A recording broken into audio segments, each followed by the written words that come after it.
I finna react to the David situation. It's disgusting. Over the past few days, there's been so much news about this artist named David. This nigga, and honestly, bro.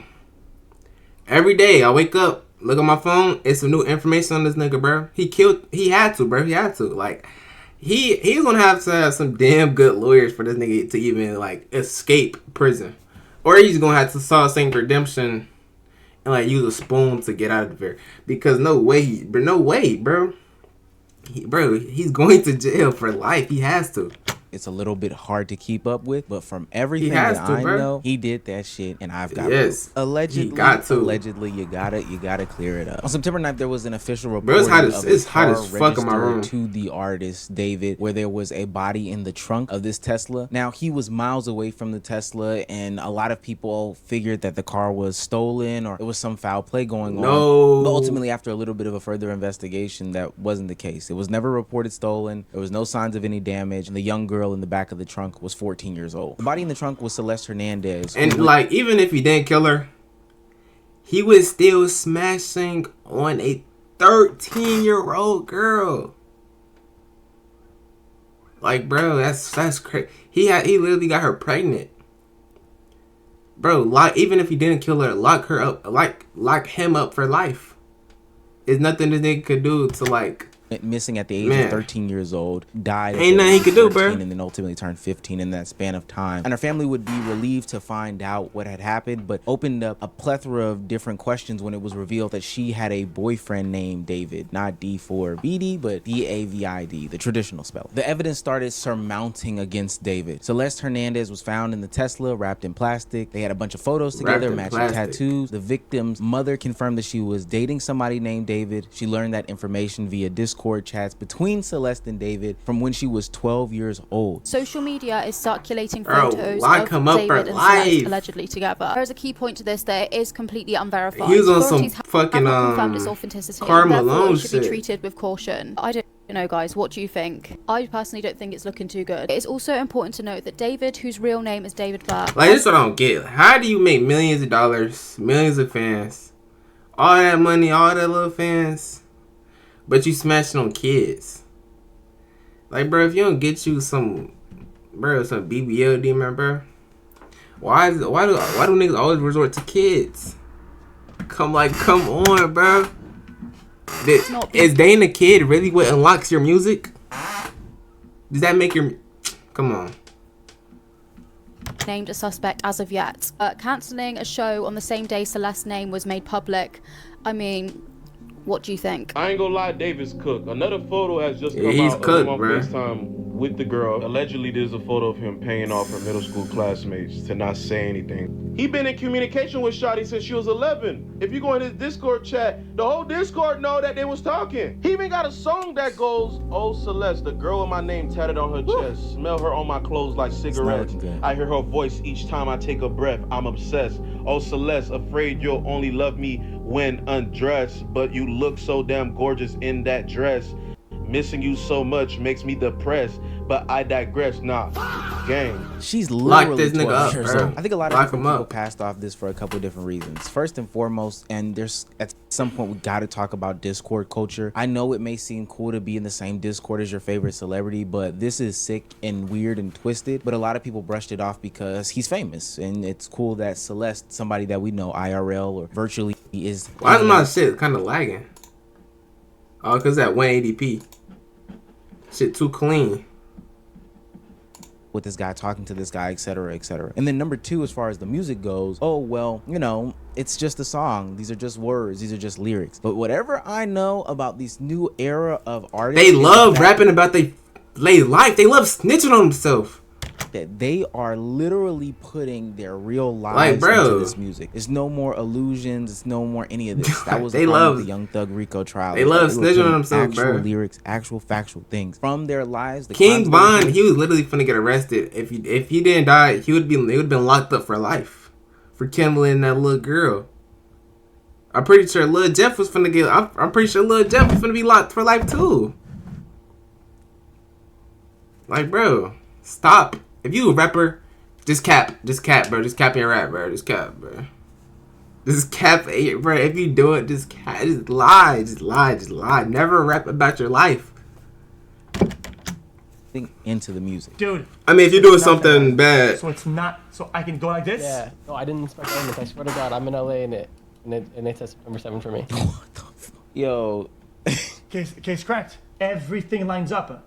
Guys, you're talking about, what would be the odds of this? Just for this very one coincidence, it'd be 365 times 365.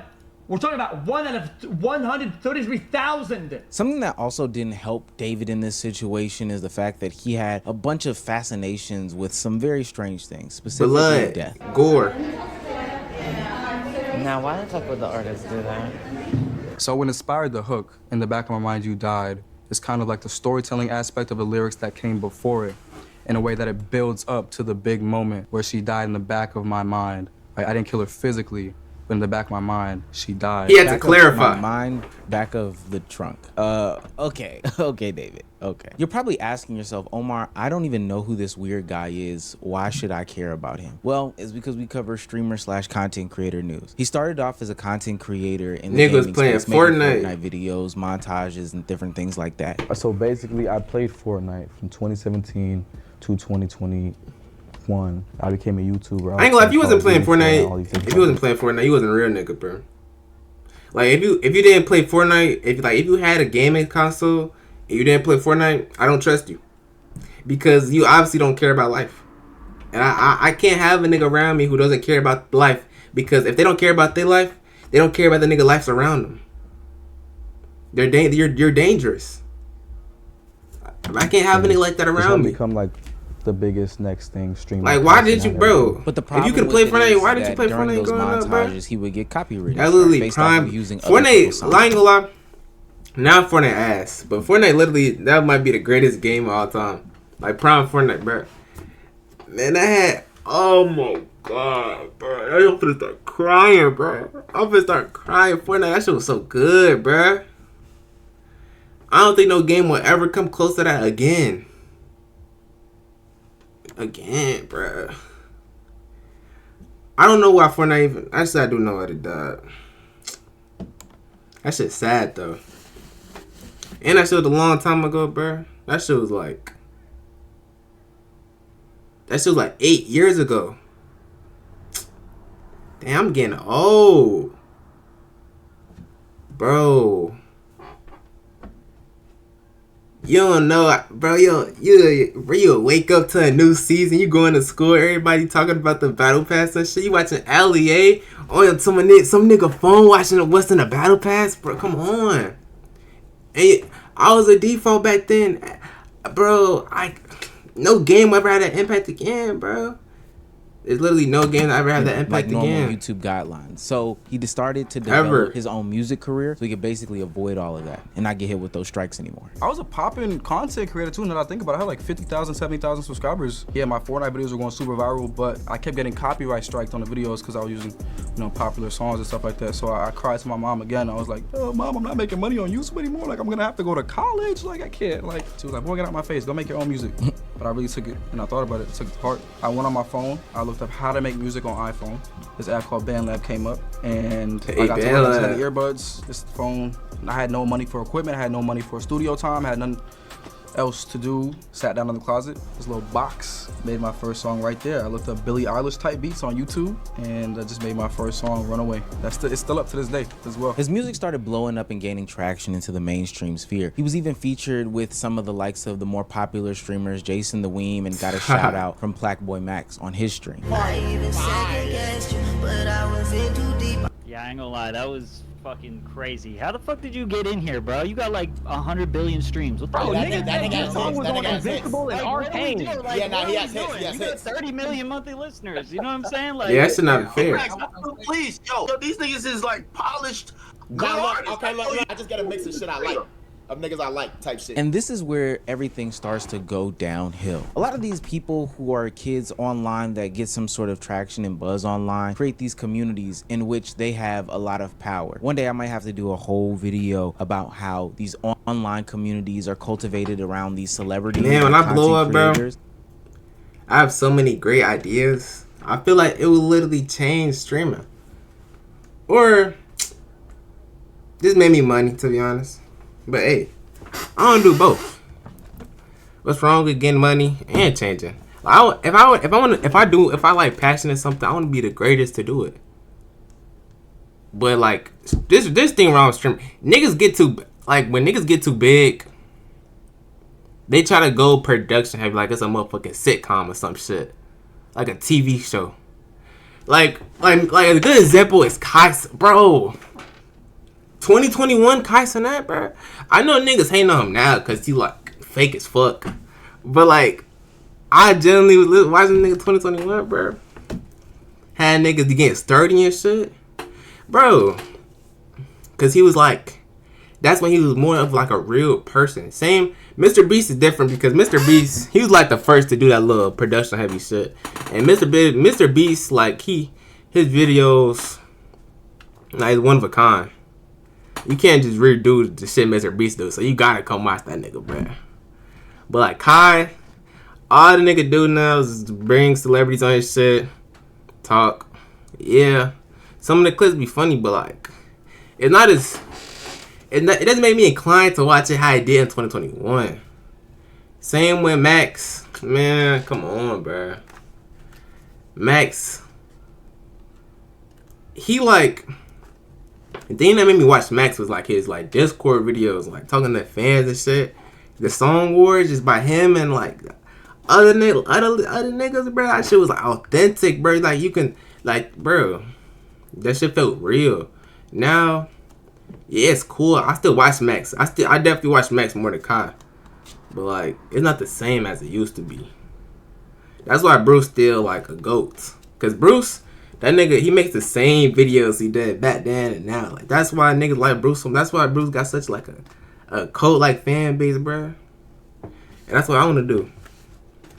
That's why I'm gonna do that, bro. And these same content creators and celebrities use. If I'm not doing the same, actually, various things like. If I'm not the same nigga, and like if I blow up, bro, stop watching me. We've seen it in the DJ Academics and Nora situation. That ass. Honestly, based off of the screenshots that I've seen in Discord server after Discord. Cool. I already see it go too. I already see, bro. Them niggas never changed. That's why I love watching RDC today, bro. Server between David and this are they authentic? Whose name is Celeste, or this person in Discord named Celeste. It just seems like a common theme that keeps coming up over and over again. Now, at this time that David is blowing up, this girl is like 12 years old. I forgot I was watching the video about how a girl got murdered. Back from David on Instagram. Nobody thinks too much of it because famous celebrity following a young person, maybe it's just a fan. I think it's weird, but everybody's just brushing it off. Now we're gonna to be honest, it's not really that weird. Like they be like, follow me back on Instagram. All right, bro. Because sometimes I ain't gonna lie, like sometimes it can be weird though. I'm not saying like I'm saying most of the time it's not weird most of the time. Actual factual reporting on this, but going forward, it seems like Celeste and David develop a very, very close relationship. They're featured in a bunch of screenshots together, pictures together, put on social media, you know, text messages exchanging and all this stuff like that. It doesn't really look good going here on out. He's going full on relationship mode with this young woman. Hell, even 5 months before her disappearance, he was seen photographed with her. And when somebody called him out on it, he said that they were being federal because basically he was getting outed for his nasty behavior. But then she goes missing, and it's funny because David is seen photographed in that same exact area, allegedly based off of all of the research that I've done, paying people to be silent about her, who she is, her age specifically, because he doesn't want to get. How'd they even get that picture down? It comes up at the same time that she goes missing, but continue down this pathway with me. I want to take a quick sidebar here because as all this evidence is coming out and being revealed to us in real time, you have some defenders of David, and this is where the streaming game comes into play because there is this whole buddy culture about protecting your friends and your homeboys because of the relationship or whatever the case may be. But when Jason the Ween and Lowick are having the conversation about David, it gets really, really nasty. Have you talked about the situation with David? Yeah, he didn't do it. He's not a murderer? No. Thank God, bro, because I was still gonna listen to his music. I was just worried that I'd be an asshole if I did. No, I ain't lie, sometimes he didn't do it. He literally performed. If a nigga made like, I ain't gonna lie, suspect, the police would have. If Yeet comes out to be like a pedophile, I'm still blasting that nigga full volume in my headphones. He's still gonna get heavy rotation in my music. I mean, in my playlist. Bro, like some niggas, bro, they make good enough music. That's why niggas don't care about Cardi beating on his girl. Cause that nigga make pretty good music, bro. Sometimes niggas don't give no fuck. If niggas make good enough music, they don't give a fuck about what you do.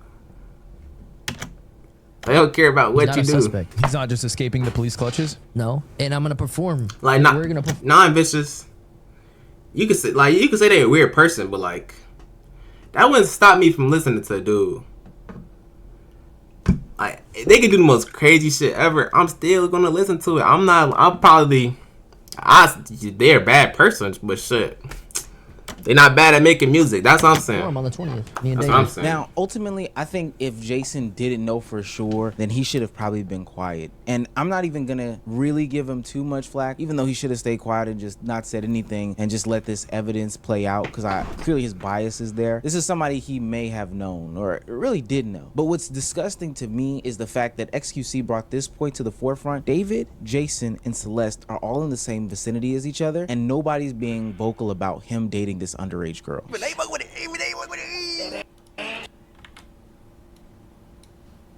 Yo, XQC is a detective, gang. XQC is a detective. Chad, this one looks different though. Eyebrows the same though, but I think I gotta say it. That ain't the it's same. Not just Jason in this conversation. She's in Discord chats. She's on streams. We've seen photos that give really good proof to the fact that not only is she underage, but they're in some sort of relationship and they're seen together publicly, and nobody's calling this stuff out. There's these cultivations of communities that happen online that ultimately make my stomach hurt because this stuff goes under the radar and nobody talks about it. Now there's a young lady who is underage dead, and the amount of evidence that is pointing to this singer-songwriter being the person who did this is surmounting crazy style because people just would not speak up about the situation. Right now, a lot of this stuff is alleged, but I'm not gonna lie, it doesn't look good for David. He at least is going to be brought in for police questioning, and it almost seems like he's on the run based off of, you know, him canceling shows and going MIA for a long time. He's no longer as visible as I wouldn't be surprised if he just randomly just offed himself. This situation sees justice because this is nasty. The tweet deleting, the cleaning up of your profile and your image, the hiding, all that stuff like that. And there's a young lady's mother who is waiting to understand what happened to her daughter, somebody who had a troubled past, running away and getting involved in these online communities that have been masterminded and created by these content creators. It's this.